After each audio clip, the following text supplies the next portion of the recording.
I had established a comfortable routine of work, gym, sleep, and repeat. My romantic encounters were casual, never serious, just enough to keep life interesting. If you had asked me, I would have confidently identified as straight, without any hesitation or doubt. At least that was my belief until that fateful Saturday. It was one of those idyllic summer days in Los Angeles, the kind that compels you to abandon everything and head to the beach. For once, my schedule was free, so I packed a bag, got into my car, and drove to Santa Monica. The sun was shining brightly, the waves were crashing, and the air was filled with the scent of salt and sunscreen. I found a spot on the sand, laid out my towel, and settled in for what I anticipated would be a peaceful afternoon. However, life often surprises you when you least expect it. It all began with a basketball. I was casually tossing the ball near the water, practicing my dribbling half-heartedly, passing the ball back and forth and taking turns shooting at an imaginary hoop. He introduced himself as Morgan, and as we conversed, I found myself becoming more at ease. He was approachable and self-assured, yet not boastful, the type of person who could engage in discussions on a variety of topics. Our conversation shifted to cars. He owned a sleek black Mustang, while I had a battered Honda that I was saving to replace. The discussion then turned to fitness, and I couldn't help but notice the way his muscles flexed beneath his tank top as he gestured. "I've been lifting for years," he said when I inquired about his workout routine. "It helps keep me sane. You seem to be putting in the effort yourself." "Trying to," I admitted, feeling a bit bashful. "Still a work in progress." He laughed, a deep, rich sound that sent an unexpected flutter through my stomach. By the time we finished, the sun was beginning to set, and the beach was starting to empty. "My name is Carl Armstrong, and I am 21 years old, having been born and raised in Los Angeles. My life is quite simple. I work during the day, go to the gym in the evenings, and occasionally spend weekends at the beach to clear my mind. I do not consider myself someone who stands out in a crowd. While I have a respectable physique from years of gym workouts, lean and toned with enough definition to attract some attention, I would not describe myself as ostentatious. I tend to keep to myself. I am employed as a driver for a logistics company, where I spend my days transporting goods around the city alongside my partner, Chris. The job may not be glamorous, but it covers my expenses and allows me ample time for contemplation. I have always excelled at thinking, perhaps excessively so. I have a naturally reserved demeanor, preferring to let others engage in conversation while I listen quietly. I never focused much on what I wanted from life. When it slipped from my grasp and rolled down the beach, before I could retrieve it, a tall, broad-shouldered man picked it up, his presence commanding attention. "Lose something?" he inquired, extending the ball toward me with a small, amused smile. He was undeniably impressive, to say the least. His dark skin shimmered under the sunlight, and his physique appeared as if it had been sculpted from stone. His hair was closely cropped, with strands of gray interspersed throughout. His face was strong and angular, featuring a jawline sharp enough to slice through glass, complemented by eyes that seemed to penetrate right through you. "Thanks," I replied, taking the ball from him, my voice emerging steadier than I felt. "No problem," he responded, his deep voice resonating effortlessly above the sound of the waves. "Nice form, by the way. Do you play often?" "Mostly just for fun," I said with a shrug. "Mind if I join you?" In an instant, we were engaged in a game. "Do you have any plans for the rest of the day?" he asked as we gathered our belongings. "Not really," I replied with a shrug. "How about a drink?" he suggested, his tone casual, though there was a glint in his eyes that made my heart race. "There's a bar not too far from here, my treat." I hesitated for a moment, but there was something about him, something captivating and elusive, that made it impossible to decline. "Sure," I finally said, slinging my bag over my shoulder. As we departed from the beach, the conversation flowed effortlessly, transitioning from sports to work to life in Los Angeles. Yet amidst our dialogue, I was unable to dismiss the sensation that this marked the onset of an unpredictable journey, one that could alter everything. The bar we chose was a quaint hidden gem, easily overlooked unless pointed out. Its dim lighting and soft jazz created an inviting atmosphere. "Yeah," I admitted with a chuckle. "That's part of it, but it's more than that. I want to discover what I truly want to do, something I'm passionate about. I just haven't figured it out yet. Morgan nodded, his expression contemplative. That's a wise approach. Too many rush into decisions simply because they feel pressured. You're young. You have time to explore your options. You make it sound like you have everything sorted out, I remarked, half joking. He laughed, a deep and rich sound, and shook his head. Not even close. I've just lived long enough to learn a thing or two. You gain a lot of insight with a few decades under your belt. I couldn't help but smile at his words. He had a unique way of imparting wisdom. The way he made everything seem effortless, as if there were no challenges he couldn't overcome, was oddly comforting in a manner I couldn't quite grasp. Our conversation meandered through various topics, attracting a crowd more inclined towards quiet discussions than rowdy antics. It was an ideal setting, perfectly complementing Morgan's demeanor, calm, composed, and perhaps a touch overly self-assured. We settled at a small table in the rear and placed our drink orders. I opted for a beer, while Morgan selected a whiskey neat, as if to assert his seriousness. He reclined in his chair, his broad shoulders occupying more space than seemed reasonable, and flashed me a grin that was both relaxed and disarming. "So, Carl," he began, swirling his glass, "you seem to have a good head on your shoulders. What's a guy like you doing driving delivery trucks?" The question took me by surprise, but his tone was devoid of judgment, filled instead with genuine curiosity. "It's just a job," I replied with a shrug. "It pays the bills and keeps me occupied. But it's not a permanent situation. I'm saving up, for that car you mentioned." He raised an eyebrow in interest. "From our favorite cars to the most effective workouts for different muscle groups, even touching on the most unusual deliveries I had encountered in my job." I became so engrossed in our dialogue that I lost track of time, the exchange flowing seamlessly until I reached for my glass and discovered it was empty. "I suppose I'm finished," I remarked, setting the glass down with a chuckle. Morgan glanced at his watch and then back at me. "The night doesn't have to end here." I raised an eyebrow in curiosity. "What do you mean?" He leaned in slightly, lowering his voice to a more intimate tone. "I have a bottle of whiskey at home that makes this drink taste like dishwater. As luck would have it, I also prepared a prime cut of steak this morning.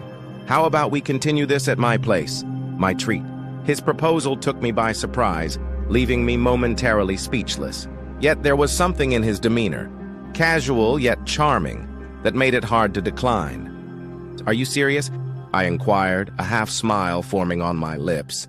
"Absolutely," he replied, rising to his feet and tossing some cash onto the table. "Come on, I'll even let you choose the movie." I laughed, shaking my head as I grabbed my bag and followed him out of the bar. "You really don't take no for an answer, do you?" "Not when I know it's a mistake to say no," he said, flashing me a grin. The drive to his home was quiet, yet comfortable, the city lights blurring past as I relaxed in the passenger seat of his Mustang. The car suited him perfectly, sleek, powerful, and understated, capturing attention without being ostentatious. Upon our arrival, I was uncertain of what to expect, but his house pleasantly surprised me. It was not extravagant, yet it exuded a sense of warmth, clean, modern, and infused with just enough character to feel inviting. "Make yourself at home," Morgan said, tossing his keys onto the counter as we entered. "In the kitchen, I will retrieve the whiskey. Are you comfortable with medium rare?" I nodded while surveying the surroundings. "This is a lovely place," I remarked. He responded by retrieving a bottle of whiskey from the cabinet and placing it on the counter. It took considerable time to achieve the desired result, but it was certainly worthwhile. He poured 2 glasses, handing one to me before focusing on the steak. As he worked, I found myself observing him, his broad shoulders, the fluidity of his movements, and the subtle gray streaks in his hair that caught the light. He was undeniably impressive. He glanced over his shoulder as the steak sizzled in the pan and inquired, "What genre of movies do you prefer?" "Mostly action," I replied, taking a sip of the whiskey. It was smooth, with just enough of a kick to remind me that it was not the inexpensive variety. "Good choice," he acknowledged with a nod. "You will enjoy what I have planned." I felt the effects of the whiskey more than I had anticipated, but I welcomed it. The meal was exceptional, perfectly cooked and seasoned to perfection. Our conversation flowed effortlessly as we transitioned to the couch. "See," Morgan said, raising his glass as we settled in. "I told you this would surpass the bar." I chuckled, shaking my head. All right, you win. This is indeed better. As the movie began, I could not shake the sensation that this evening was evolving into something beyond my expectations. There was an unspoken energy in the room, palpable yet elusive. As Morgan leaned back, his arm resting casually on the back of the couch, I realized I was entirely at ease with it. The film played on, but my focus was divided between the warmth of the whiskey in my chest and Morgan, who sat mere inches away. His presence enveloped the room, not merely due to his physical stature, but also the commanding energy he exuded. It felt as though gravity itself was drawing me closer, though I could not articulate why. As the film reached a particularly intense scene, Morgan leaned forward. He poured himself another drink, and I observed the way his broad shoulders shifted beneath his fitted shirt. I found myself captivated by the flexing of his muscles with each subtle movement. It was not the first occasion I had noticed his effortless strength, yet this moment felt distinct.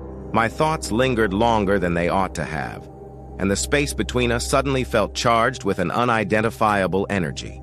"You're quiet," Morgan remarked, his deep voice slicing through the fog of my contemplation. "Just tired, I suppose," I replied, averting my gaze to my glass. He chuckled, reclining against the couch, his arm extending along the back, drawing him closer to me. "You don't seem like the type who tires easily. What's really on your mind?" I hesitated, feeling the weight of his gaze upon me. "Nothing, man. Just enjoying the night." "Good," he responded, his voice lowering slightly. "That's what it's for." The tension in the room became almost palpable, the air thick and heavy. I could sense his eyes on me, the warmth of his presence making it difficult to think clearly. I tried to convince myself it was merely the whiskey or the natural effect of being so close to someone so commanding, but deep down, I recognized it was more than that. Morgan shifted again, turning slightly to face me, his arm still draped along the back of the couch. "You've been fidgeting for the past 20 minutes, he noted, a small smirk playing at the corners of his lips. "Are you always this nervous?" "I'm not nervous," I replied hastily, though the tremor in my voice betrayed me. "Uh-huh," he said, his tone a mix of amusement and firmness. "Are you sure about that?" I found myself at a loss for words, my heart racing, my chest tightening with a blend of uncertainty and an unnamed feeling. Before I could overthink it, he reached out, resting his hand on my shoulder. "Relax," he said, his voice low and almost soothing. "You're wound up tighter than a drum." I froze, my breath catching in my throat as his hand lingered, his touch firm yet gentle.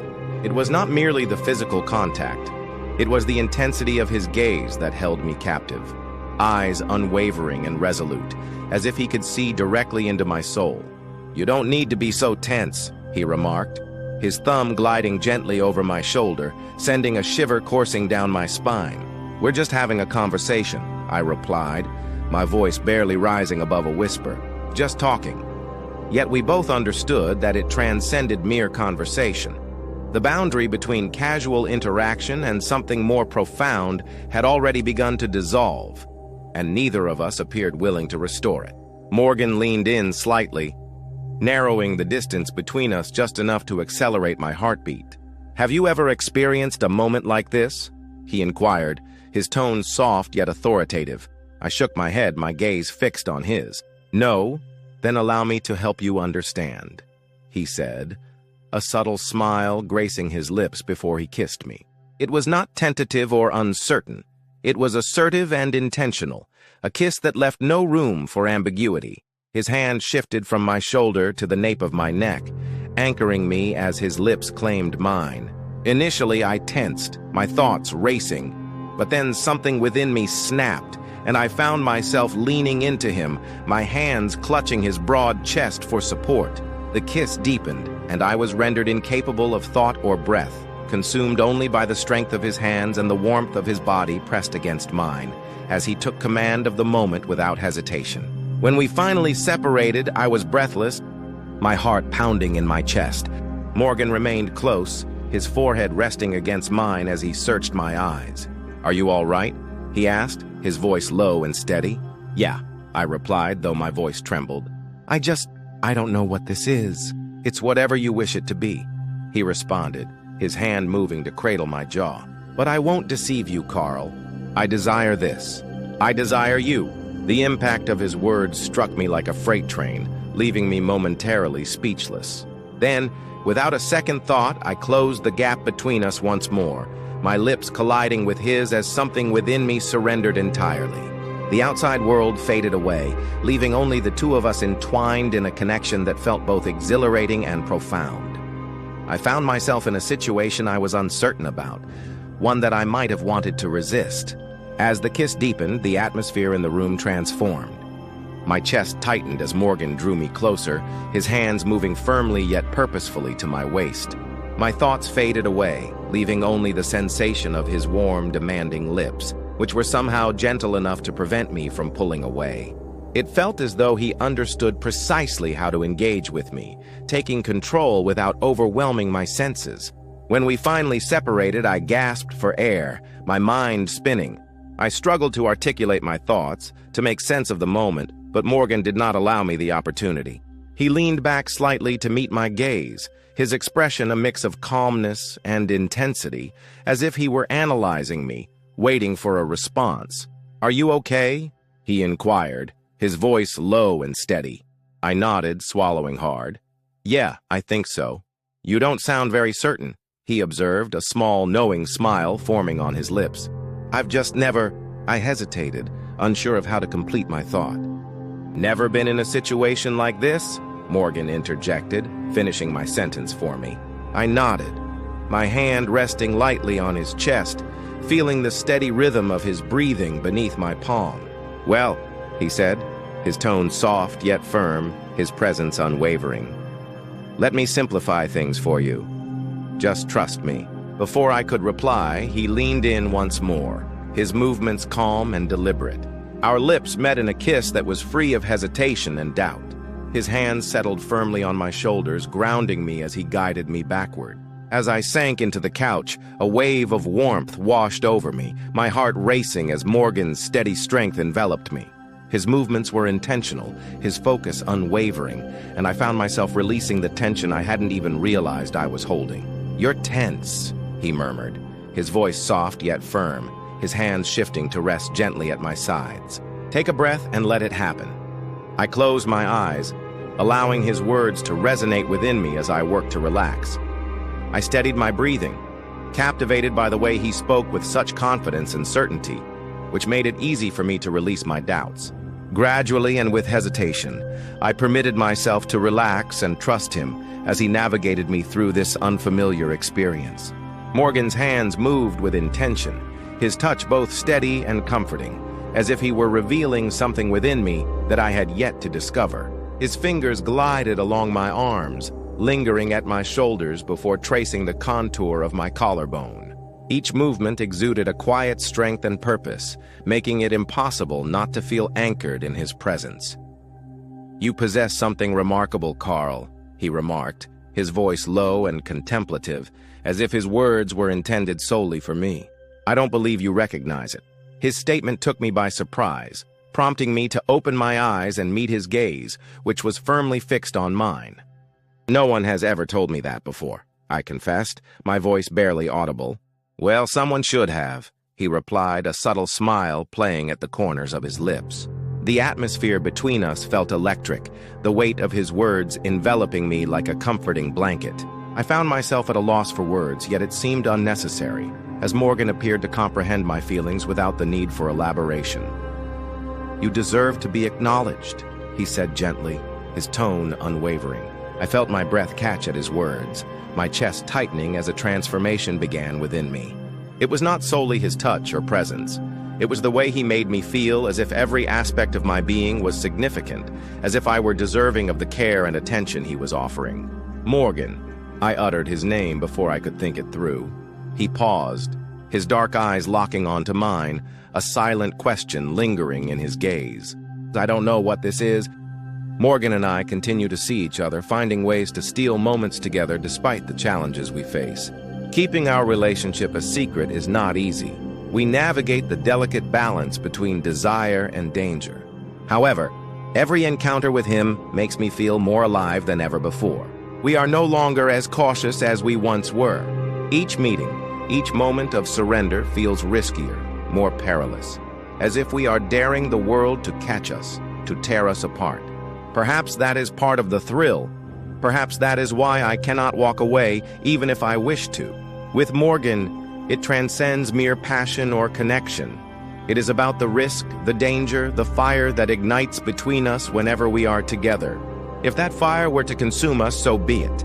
Some things are worth the risk, and Morgan is undoubtedly one of them.